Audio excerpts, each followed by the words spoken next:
What a welcome surprise. Nice to see you again. So you decided you'd like to hear some more of the Norse myths?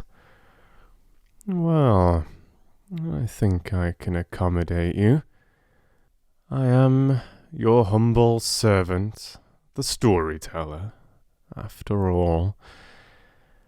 Yes, last time I promised you some stories of Loki. Loki, yes, among the gods in Asgard lived Loki. Though godlike in appearance, he was descended from giants, so it's hard to say if he was a god himself. In fact, it's hard to say anything for sure about handsome, troublesome Loki. He could change his shape as easily as snapping his fingers, and was as slippery and cunning as the child of a fox and an eel. Still, in spite, or maybe because of all his tricks, Odin loved him like a brother. One day, not long after the war with the Vanir, a stranger in a scruffy cloak came riding over the rainbow bridge to Asgard. Loki sat watching him approach. A mysterious stranger, he thought. There's no better type of visitor. I wonder what mischief he'll bring. "Who goes there?" called a voice. It was Heimdall, the mighty guardian of Asgard. He moved to block the stranger's path with his vast sword, muscles tensed for a fight.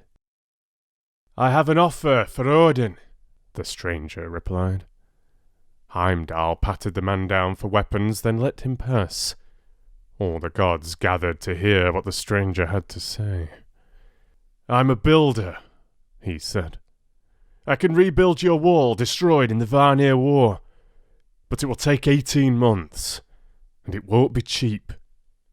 "Name your price," boomed Odin. They really did need a wall to keep the evil frost giants out. "I want the sun and the moon," said the man. The gods all started shouting angrily. "We'll have to scrabble around in the dark," one cried. But the builder wasn't finished. "I also want the beautiful goddess Freya's hand in marriage." At that, the gods fell silent. A dirty, sweaty builder marry their beloved Freya? It was unthinkable. Freya herself almost fainted in horror. "How dare you!" roared Odin. "Get out!" But Loki, who'd been standing quietly beside Odin until now, said, "Don't be hasty, All-Father. I have an idea." He leaned closer. "I say accept his offer," Loki whispered. "But only give him 6 months. He can't possibly finish that quickly, so we'll get it half built at least, and for free." "Oh, you are cunning, Loki," Odin smiled. Then, in a voice like thunder, he said, "I accept your offer, builder, but you must complete the work in 6 months, not 18. "Then please let me use my horse," said the builder. "I can't carry the rocks by myself." "I don't see why not," said Odin. "Go ahead." So the builder and his horse set to work. As the months went by, the wall went up, higher and higher. Soon it started to look as though he'd finished the job in time. Panic spread through Asgard, and Odin was furious. "Loki," he bellowed, "this is all your fault. Your ridiculous scheme is going to lose us Freya, not to mention the sun and moon. You'd better stop this builder from keeping his side of the bargain, or I'll tear you into 10 million pieces." Loki cowered. "I swear, Odin, I'll stop him." "You had better. Or 10 million pieces." The next day, as the builder was starting work, a beautiful, glossy mare appeared from the woods. She shook her tail at the builder's horse, and the horse whinnied and ran after her. The builder chased his horse all day and all night, but he couldn't catch it. The deadline came and went, and the wall was not finished. The builder howled with rage. "You tricked me, you gods!" he cried. Throwing off his cloak, he stretched up and out and up some more, revealing his true form, a towering stone giant. Before the giant could attack, Thor stepped forward. He grabbed a boulder and hurled it at the giant's head. Lightning cracked the sky, fired by Thor's fury, and with a resounding crunch, the boulder smashed into the giant's skull. The giant crashed to the ground. There was a pause. "Well, we certainly don't have to pay him now," said Odin. A few days later, Loki reappeared, leading an 8-legged horse. He looked at Odin with wide, sorry eyes. "This is for you," he said, handing over the bridle. "This wonderful creature," Loki added, stroking the horse's nose, "is the child of the giant's horse. It was born today, fully grown." "And I believe I'm looking at its shape-shifting mother," chuckled Odin. He peered at Loki more closely. Indeed, Loki still looked a little horse-like in the face, and stamped his feet just like the mysterious mare. Loki grinned. "Guilty," he said. Odin was delighted with his new steed, and with Loki's shape-shifting trick. So, even though the other gods grumbled, Odin forgave him. With a huge sigh of relief, Loki swore, "I'll never get us into trouble like that again." Odin failed to notice that Loki had slipped his hand behind his back. Fingers crossed.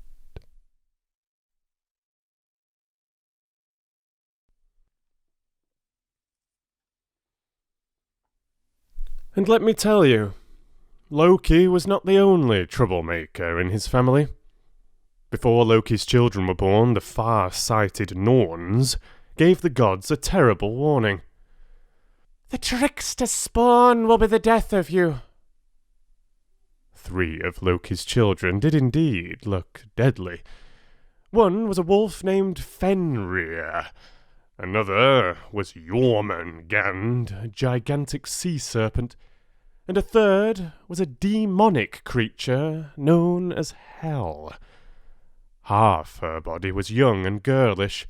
The other half was old and rotten, like a corpse. Jormungand and Hel were so terrifying they were cast out of Asgard at once. "Good riddance!" Odin shouted after them.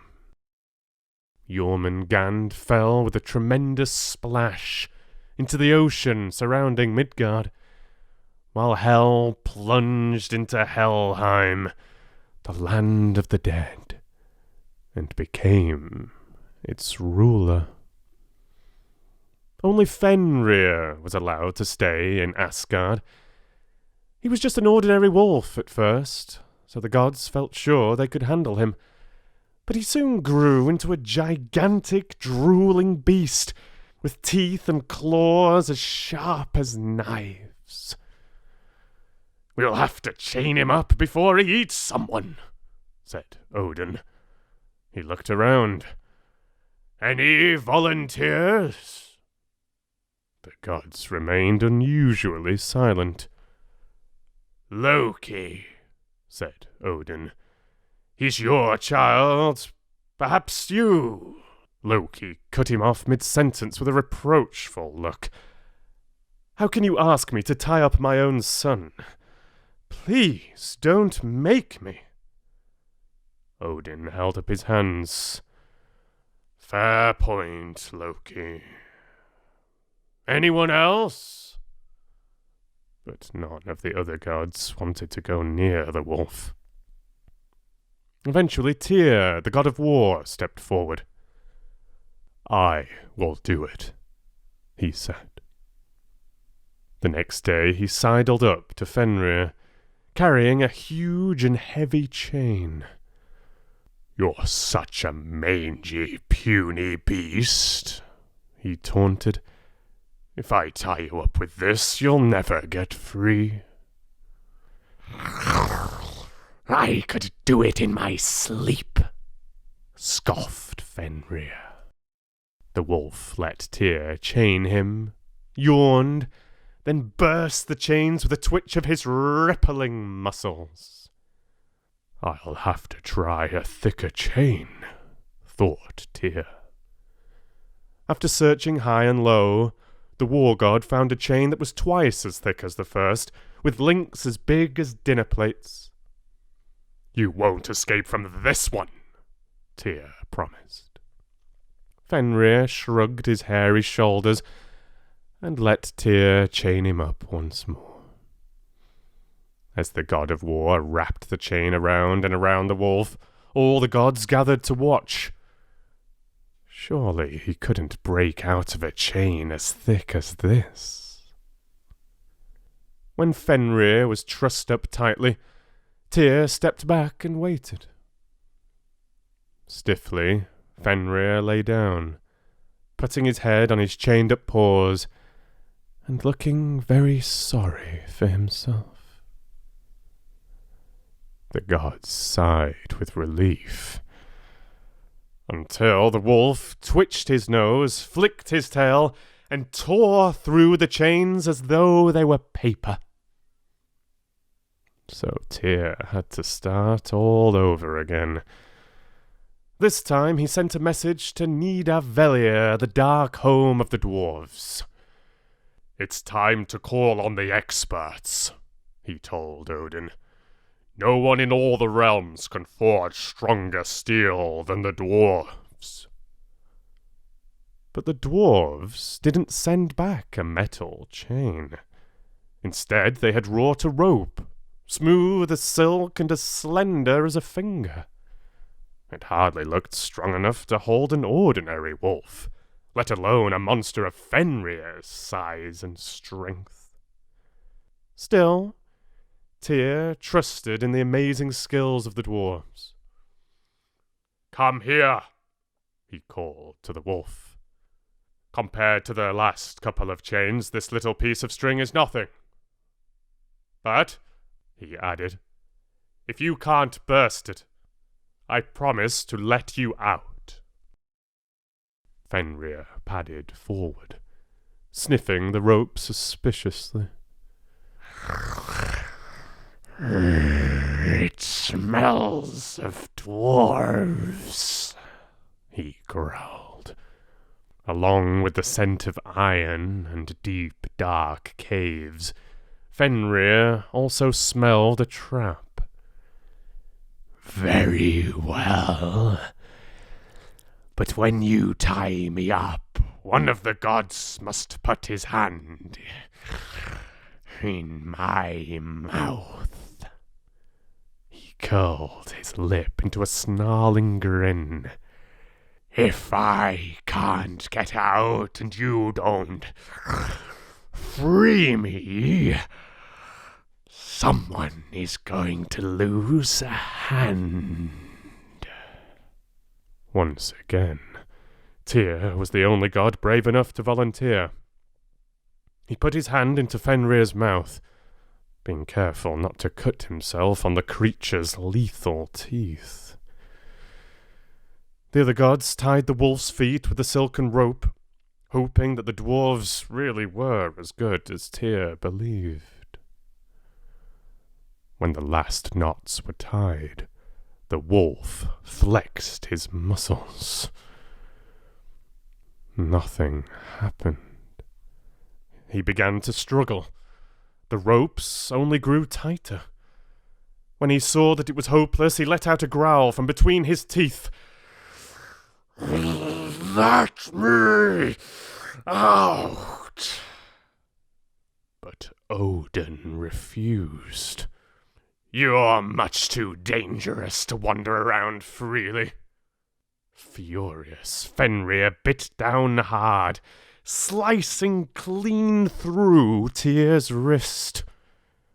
Tyr let out a howl of agony that echoed all through Asgard. Thanks to Tyr's sacrifice, the gods didn't have to worry about Fenrir. At least, for a while. But, thanks to Fenrir, Tyr spent the rest of his days with a stump instead of his right hand.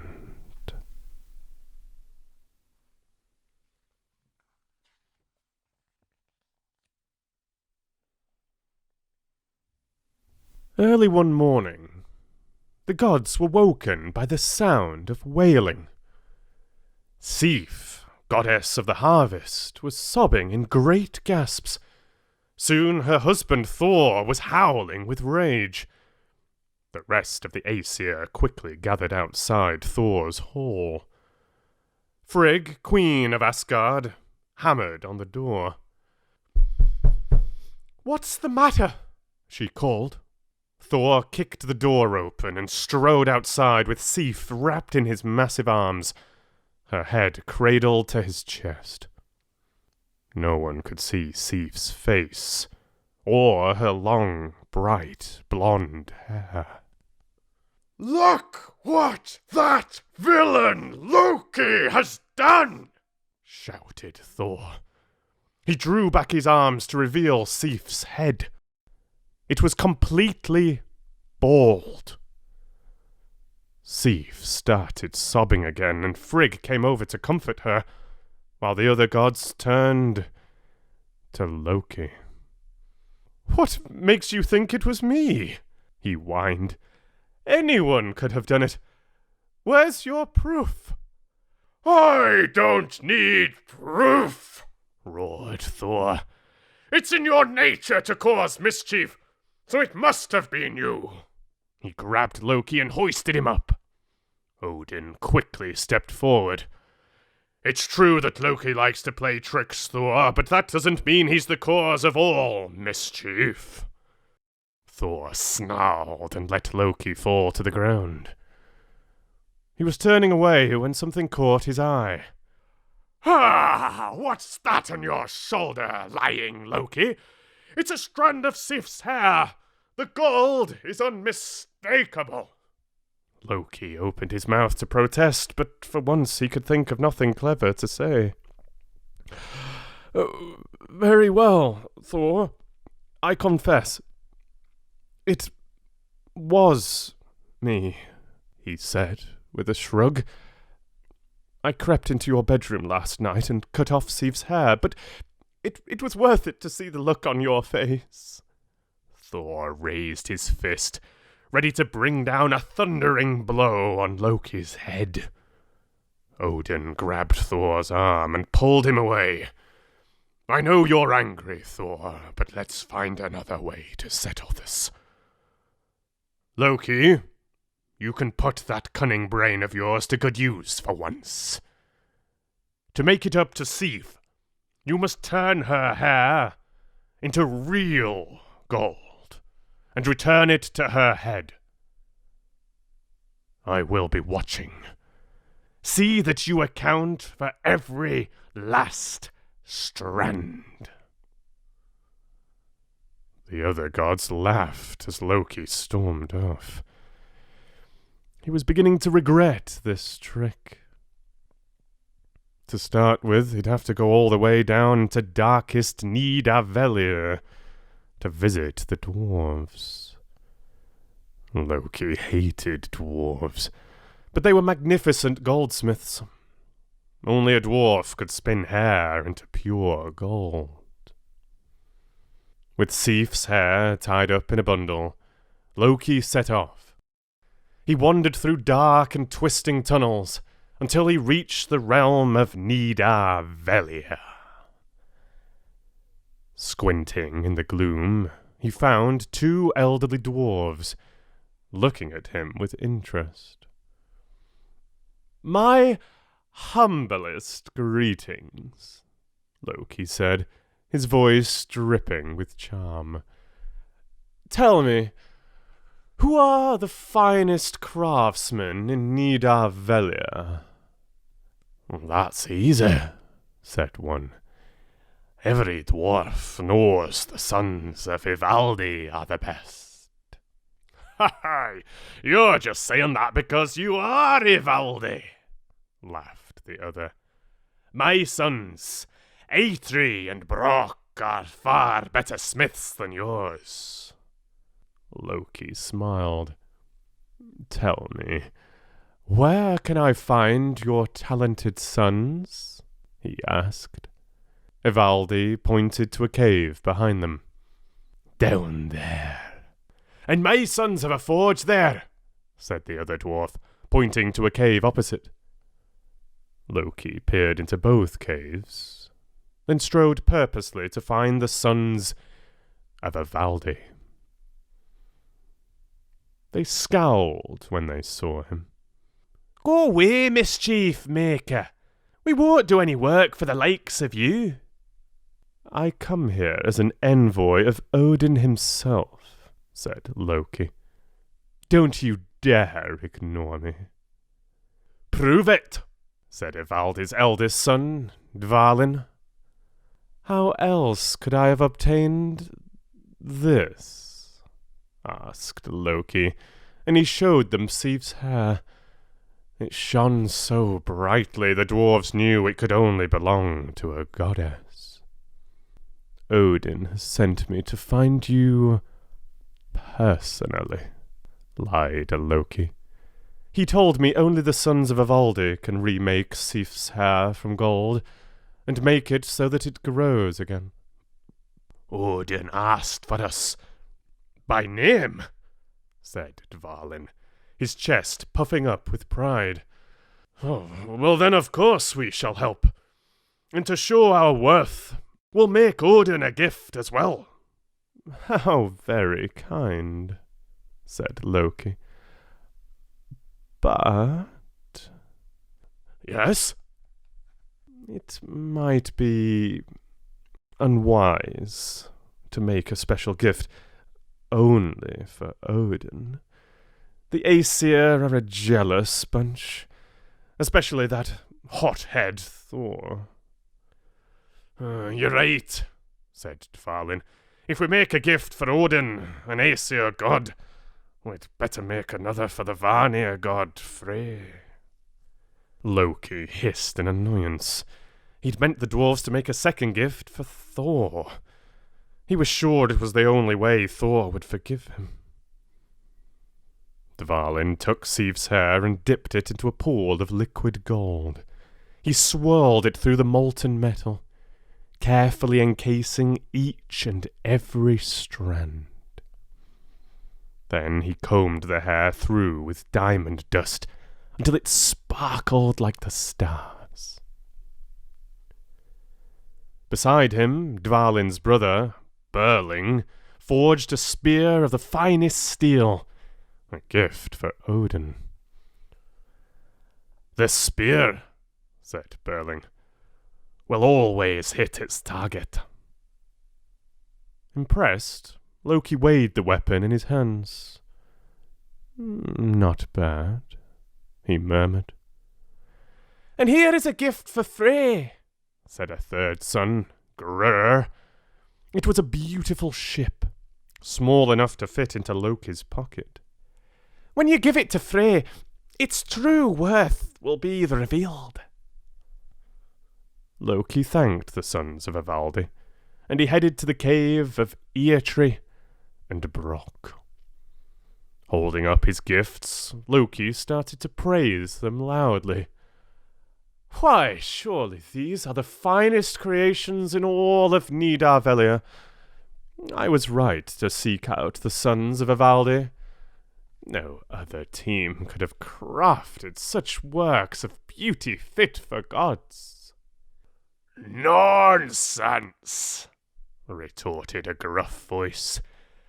"My brother, Eirtree, is the finest metalworker in all Nidavellir. He can make 3 gifts for the gods, each greater than those paltry offerings. I, Brock, would bet my life on it." "Excellent," said Loki. "I love a good bet. I too will stake my own life." "Your life, Loki?" asked Brock. "Let me check. If I win the bet, I get to cut off your head?" "Yes," said Loki. "But for a real test of skill, you must make a weapon that will make mighty Thor, god of thunder, proud to wield it." And with that, thought Loki, he was saved from Thor's wrath. In no time at all, the brothers had made their first gift. A massive boar with jet-black skin and golden bristles. "The toughest combat beast ever born or made," explained Brock. "It will serve its master, Frey, in battle." Brock and Eirtree went straight to work on their next gift, a bracelet for Odin. Loki rubbed his neck worriedly. "I need a gift for Thor, but if this pair make their gifts too well, I could lose my head. It's time to take action," he decided. "I'll have to cheat." Seeing the dwarves intent on their task, he swiftly turned himself into a fly. Eirtree was working at the furnace, which was blasting out waves of blistering heat. Not daring to fly too close, Loki began buzzing around Brock, who was pumping a mighty pair of bellows to keep the furnace burning. Try as he might, Loki could not break Brock's concentration. Loki switched back to his usual form. His eyes widened in disbelief as he saw Eirtree use gallons of gold to create just one small bracelet. Eirtree must be using magic to hold so much metal in such a tiny object, Loki thought. But why? At last, Eirtree held up the gleaming trinket and gave it to Loki. It was small, but incredibly heavy. "You must give this bracelet to Odin," the dwarf said. "And now we will forge our final gift, a hammer for Thor. Brock, get back to the bellows and make sure you do not stop pumping, even for a moment." Loki took on a new form this time. A gadfly. He stung Brock's hand. But the dwarf merely grunted and kept working the bellows. He stung Brock's nose, and the dwarf howled out loud. But still he did not stop pumping. By now, Eartree had finished casting the hammer's tough steel head and was working on the shaft. Loki could hear him chanting a complex incantation. Desperate to keep his head, even if it meant beating from Thor, Loki flew into Brock's face and stung him on the eye. The pain was too great for the dwarf, and he let go of the bellows to swat the gadfly out of the cave. "What are you doing, brother?" shouted Eartree. "The furnace must stay at its hottest. You have ruined my creation. Look, the shaft is too short." Brock hung his head in shame. Loki returned to his godly form and came back into the cave. "Well now," he said confidently, "I see you have finished Thor's hammer. But it's tiny. Do you think he's a child?" "I know you, Loki," said Eartree. "And I know my brother. He would not have dropped the bellows unless provoked. Somehow you cheated." "I?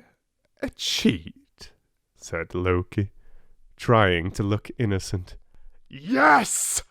"Never mind that," said Brock. "I still think our work is better than that of those no-good sons of Ivaldi. Let's go with Loki up to Asgard and present these gifts ourselves. That way we can claim our prize immediately." "So be it," said Loki, and he strode as fast as he could back to Asgard, the two dwarves running after him. When Odin heard what Loki had been up to, he called all the gods to Gladsheim, the Hall of Judgment. "Fellow gods," declared Odin, "I want you to vote on which of these gifts is the greatest." First, Loki presented Sif with the golden hair. She placed it carefully on her scalp. Strands at the base wove themselves onto her head. She shook it, and the great tresses of gold fell around her shoulders, shining in the light. The gods gaped in wonder. Loki pulled the next gift from his pocket, the wooden ship for Frey. Nonplussed, Frey took it. But as he breathed over it, the sails billowed and grew. A great creaking resounded around the hall, and the boards of the ship began to unfold until it filled the whole hall. In wonder, Frey tugged a cord on one of the sails, and the ship shrank back into the palm of his hand. "It's a magnificent gift!" he exclaimed. "And this fine spear is called Gungnir," said Loki, presenting the sons of Ivaldi's final gift to Odin. He pointed it at the far end of the hall. "Try hurling it at that dark knot of wood on the door." "I may be All-Father of the Aesir," said Odin, "but no one could hit such a target from here." "Try, All-Father," urged Loki.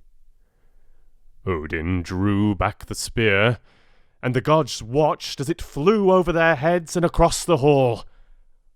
When it hit the dark knot, everyone cheered.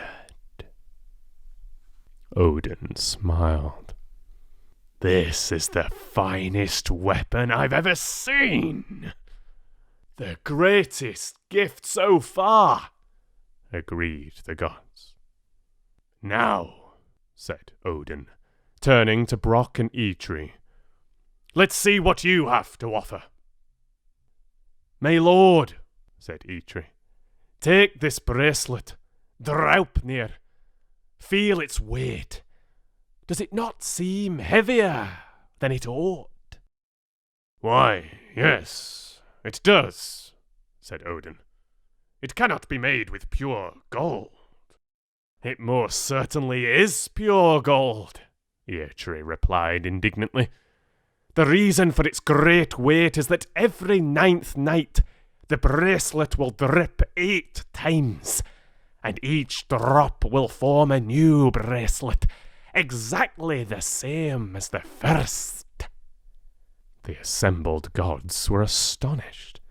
Surely this was the finest piece of gold ever crafted, finer even than Sif's gleaming hair. Next, Brock brought forward the boar, which grunted loudly. "My lord Frey, mightiest of the Vanir, please accept this gift." "What is the creature's name?" asked Frey. "He is Gullin Bursty, or Shining Mane. His bristles are made of the finest dwarf gold. They will light the way through the blackest of nights." "And his hide is so tough," added Eitri, "that no weapon will pierce it. In battle, he will be formidable indeed." Loki rubbed his neck worriedly. It was looking as if Brock and Eitri might yet win the bet. But their hammer couldn't be a better weapon than Odin's spear, he reassured himself, as he ushered Brock over to Thor. "Great God," said Brock, "please accept this battle hammer, Mjolnir." Thor took it and wrapped one of his meaty fists around the handle. He held it up and stared at its great metal head in awe, imagining all the damage it could do. It was love at first sight. But his fellow Aesir were less impressed. "Look at that stubby handle," laughed Tyr. "It's barely as big as your hand. You won't be able to throw it very far." Thor hated to be laughed at. He snarled at the dwarves, ready to test his hammer out on them. "Wait!" cowered Eitri. "I know the handle is short, but let me tell you Mjolnir's secret." "What is it?" growled the Thunder God. "Whenever you throw it, no matter how near or far, it will always fly back to your hand, ready to be used again." Thor immediately hurled the hammer at Loki, who was standing on the far side of the hall. He ducked and the hammer missed him. But as Loki stood up again, the hammer whacked him on the back of his head as it flew into Thor's outstretched hand. "Ha ha ha ha ha! Fantastic!" cried Thor, and he kissed Mjolnir in sheer delight. The gods cast their votes, and even Odin agreed that Mjolnir was the finest gift. "After all," he said, "I'll need to retrieve my spear after each throw, but Mjolnir can strike again and again." All eyes turned to Loki, who sat on the floor, nursing the bump on his head. Brock grinned. "No, trickster, I shall take my winnings. And he pulled a sword from his belt. Loki gulped, backing away from the smiling dwarf. It is true that you have won the bet, he said. But before you strike me with your sword, consider this. I agreed you could have my head, but I never said you could take my neck. He stood up and put his hand under his chin. Where will you cut? Can you see a place that will remove all of my head, but none of my neck? Spitting with anger, Brock admitted that he could not see where to make such a cut. Curse you, Loki! I knew you would find a way to twist my words. Well, let's see you talk your way out of this. He took a needle and threaded it with a bristle from his long, bushy beard.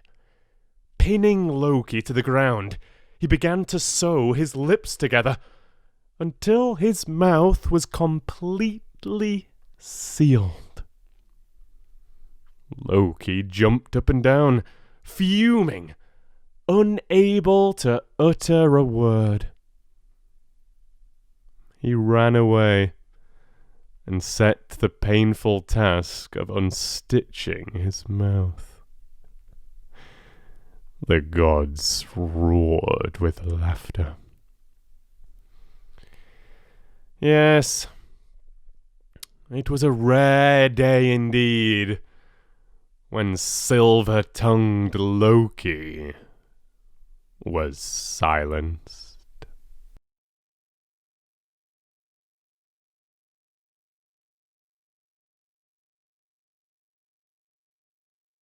Loki, Loki, Loki. The shape-shifting trickster. Never the most popular of the gods or inhabitants of Asgard, but far from the most boring. You never know what you're gonna get when Loki's about. If you did enjoy my telling of those stories of Loki, then do gather with me another time. Enjoy the moonlight. Drink deep from your cup. Enjoy the warmth of the fire. And perhaps you will join me again for some stories of Thor. Yes, I will be back again for more tales and myths of the Norsemen. Thank you for listening.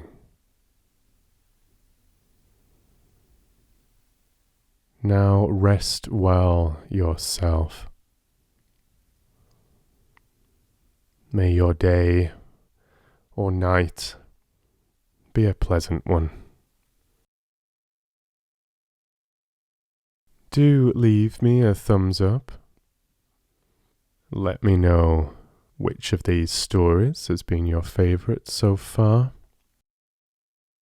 Let me know if you have a particular character that you're looking forward to hearing a little bit more from. Perhaps there are myths and legends from other parts of the world that you would like to hear me recount. Do let me know and join me next time. Until then, you take care. Stay foxy. And I'll read to you soon.